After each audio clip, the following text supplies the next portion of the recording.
Summer of 1988, a complex of fires broke out in Yellowstone National Park.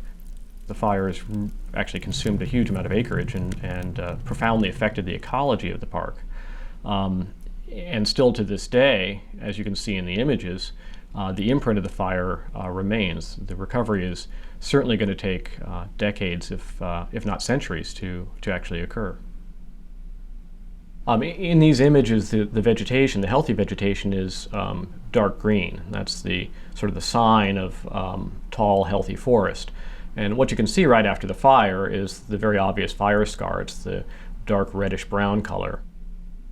So Landsat actually images the Earth using a variety of spectral bands in different wavelengths. Some of these wavelengths are not visible to the human eye, but are very useful for assessing the composition of the land surface. The near-infrared wavelength, for example, is sensitive to leaf area because of the chlorophyll in leaves tends to reflect a lot of light in the near-infrared. The reflectance of the fire scars tends to be dominated by the char that's left on the ground. The char, initially, tends to be fairly bright in the shortwave infrared.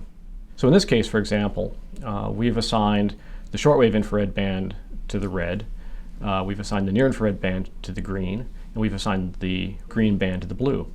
And that creates this what we call false color image. It's not exactly what your eye would see, but in this case it's quite convenient because the healthy vegetation shows up as green, and so we can sort of automatically interpret that. One thing that's interesting about the Yellowstone site is that it's a very hostile site for forests. It's high up, it has a short growing season, it's quite dry, and this is probably one reason why the recovery in that area has been so slow.